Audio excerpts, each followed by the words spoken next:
ये कहानी अनाथ टुनटुनी चिड़िया की है जो कागज के खिलौने बनाकर बाजार में बेचा करती थी। वो अपना पेट पालने के लिए रंग बिरंगे कागजों से खिलौने बनाकर उन्हें बाजार में बेचा करती थी। ले लो सुंदर सुंदर रंग बिरंगे कागज के खिलौने ले लो। अरे ओ टुनटुनी, ये कागज के 50 फूल तो देना। टुनटुनी कागज के इतने सुंदर खिलौने बनाती थी कि देखने वालों की नजर उन खिलौनों पर से हटती ही नहीं थी और इसी वजह से उसके सारे खिलौने फटाफट से बिक जाया करते थे। चलो अच्छा है, आज भी मेरे सारे खिलौने बिक गए। अब मैं घर चलती हूँ। ऐसे ही फिर एक दिन टुनटुनी बाजार में खड़ी होकर अपने खिलौने बेच रही होती है। उस समय उसके सामने एक बड़ा हवाई मोटर आकर रुकता है। उसमें से बंटी कबूतर बाहर निकलता है और वो टुनटुनी से कहता है, देखो, हम लोग यहाँ तुमसे एक बात करने आए हैं। हम लोगों का कागज के खिलौने का एक बहुत बड़ा कारोबार है और मैंने सुना है इस गांव में बहुत सारे पक्षी कागज के खिलौने बनाती हैं। इसलिए हम आपके गांव में एक कागज के खिलौने बनाने वाली प्रतियोगिता रखने वाले हैं, जिसमें जो भी पक्षी प्रथम आएगा उसे हम 1 लाख रुपए इनाम देंगे और उसके बनाए हुए खिलौनों को हम शहरों में बेचेंगे। उस कबूतर की ये बात सुनकर टुनटुनी बहुत खुश हो जाती है। लेकिन हमें इनके कितने पैसे मिलेंगे साहब? अरे अगर पूरे महीने खिलौने बनाओगी ना तो लाखों रुपए कमा सकती हो तुम। ये सब बातें टुनटुनी के पास में खड़ी सुंदरी कौवी सुन लेती है और वो भी टुनटुनी की तरह ही कागज के खिलौने बनाकर बेचा करती थी। और वो कबूतर की लाखों रुपए की बात सुनकर कहती है, अरे वाह, अब तो लाखों रुपयों की कमाई होगी मेरी और इसमें मेरी मदद करेगा मेरा पहलवान पति कड़कनाथ सेठ। ये कहकर सुंदरी कौवी अपने पति को सारी बात बताती है।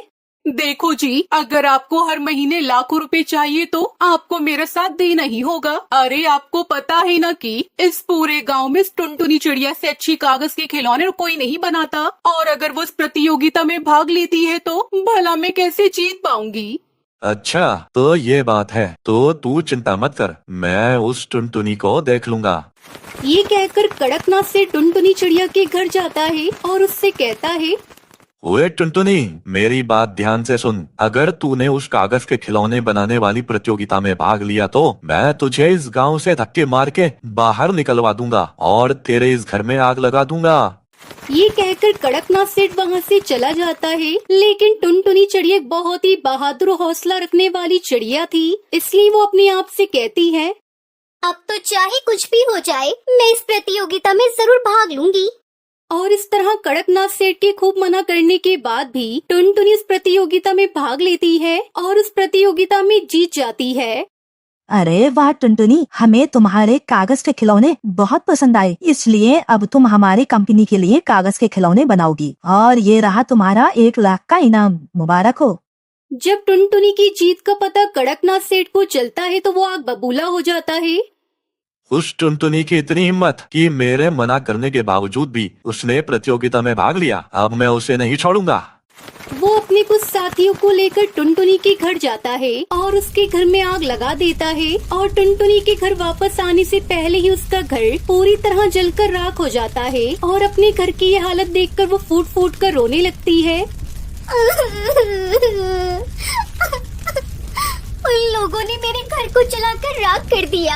भला मैंने उन लोगों का क्या बिगाड़ा था? अरे मेरे साथ ऐसा क्यों किया? लेकिन कोई बात नहीं, अब मैं भी हार नहीं मानूंगी। अब मैं इन लोगों को इसी गांव में रहकर दिखाऊंगी। ऐसा कहकर टुनटुनी अपने गांव से बाहर घर बनाने की सोचती है। तभी एक बूढ़ा पक्षी भारी सामान अपने सर पर उठाकर ले जा रहा था।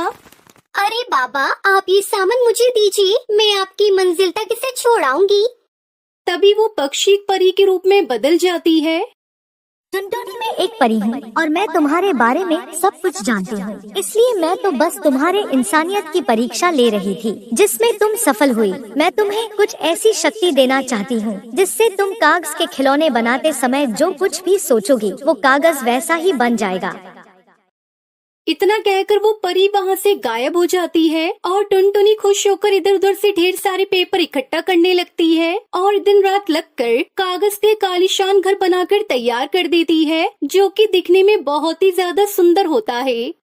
एक जादुई कागज के घर, तुम एक लोहे की दीवार की तरह मजबूत बन जाना जिसे कोई भी आंधी तूफान हिला न सके।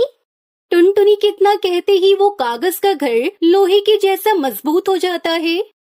अरे वाह, ये घर तो लोहे जैसा मजबूत हो गया। अब चाहे कुछ भी हो जाए, मेरा घर अपनी जगह से हिलेगा भी नहीं।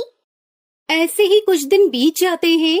गांव में अचानक से बाढ़ आ जाती है, जिसकी वजह से पूरे जंगल में पानी भर जाता है। पक्षियों के घर भी उसमें बहने लगते हैं, सिवाय टुनटुनी के कागज के घर के।